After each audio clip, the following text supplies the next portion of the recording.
Uh, my name is al-Hajj Hassan. I'm Sudanese. I'm from Darfur state, South Darfur. I came to Israel at the end of 2010, and now I'm living here in Tel Aviv. And we applied for an RSD. Until now, they did not give us any kind of answer, and we are waiting for it. We don't know for when. Some people they have 10 years in Israel with no any status. The situation is very difficult, and we are afraid. You don't know what will happen to you tomorrow. You don't know how to plan for your future because you want to progress in your life. You want to do a lot of things. You want to study. You want to look for a better place to stay, to respect you as a human, to protect you, to not feel afraid all the time. Racism, a lot of racism. It's something normal for us. To hear in the street someone shouting for you, you are go to hell, Sudanese, back to your country. Even sometimes, if you are walking in the street, you have to be careful, to look back and in front, because maybe they will attack you. Some people that are very extreme, they will attack you, and many actions like this happened. It happened. The worst part from all of this, and very sad, the government of Israel create this situation according to the political agenda. If you see, all time media is talking about us in a very bad way, and the public will believe what they receive from the media. So that's why this is make the problem is more problematic. In the first, when we came here in the first, people were not so extremely racist. They were a little bit acceptable, for us.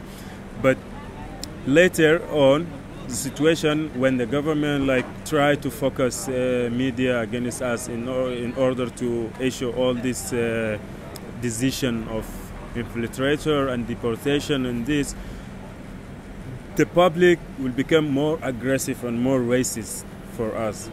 You can see the change here. It's more than before. Now the situation is getting worse and getting worse and getting worse.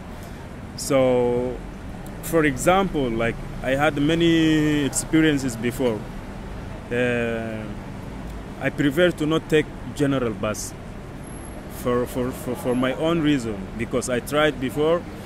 I would go by bicycle, even though the place is very far. I would like to go by bicycle, because many times I try to go to a place of work by bus.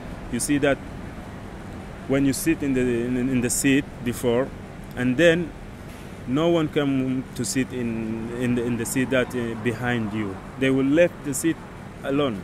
No one. Even then they prefer to stand and not to come to sit in behind of you. So this is very painful. It will let you think twice. Why they are like this? Why they are so haters? For example, I'm dating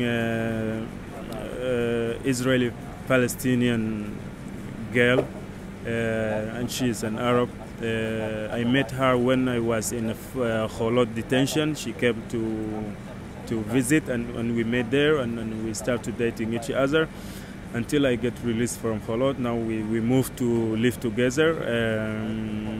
We found a way to rent a house. But unfortunately, after 1 year, our contract is finished, and the house owner he doesn't want to renew the contract again. So and now we are trying to find another apartment, but as long as we are Sudanese Palestinian girl and boy couples, it's very difficult. The house owner, they are always they make an appointment with us, but when we go to see the house, and then they realize that, oh, you are a Sudanese and she is a original Palestinian girl, so they will not say it's like this, but they will look for other excuse like, oh no, so let me like think about it. Maybe I'm not sure if I'm like wanted to rent this house or not. But we understood the point, yeah. Also in the general street, like in the street, like when me and my girlfriend, when we go public in the general street, like people are always like looking, you know.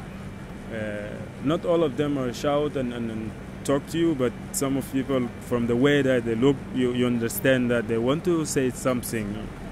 That is the polite people will just look and stop. But the other people that you will hear from other side, like one of them like shouting on you, like you black boy, you go to hell, and why you are working with this lady, because they saw that she's maybe Jewish lady, or yeah, because they cannot differentiate. That's why some of them, they will like shout on her and they will insult her because you bitch, you are going with a black guy. So a lot of horrible story, you know.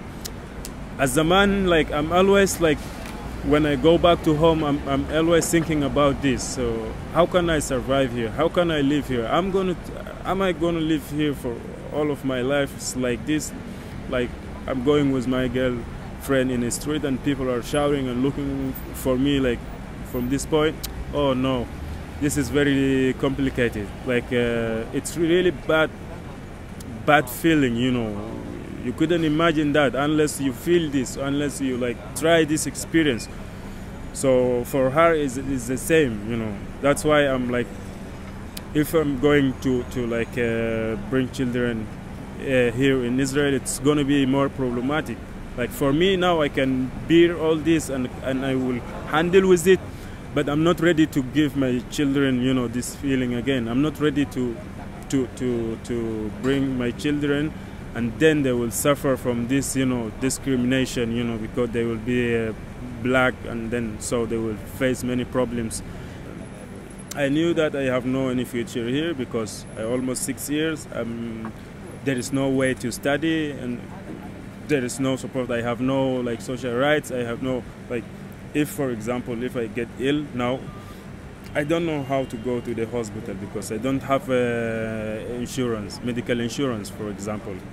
So that's why I'm always like, I'm thinking about to try to find a way out from here to another place, better place, a place that will accept you, regardless your color, your background, your religious. This is a place now I'm like looking to go to, like to establish my life from zero, even if from zero, you know. But what is important is to establish yourself in a place that you feel like you are a human being, you are acceptable. So this is what I'm like looking for now.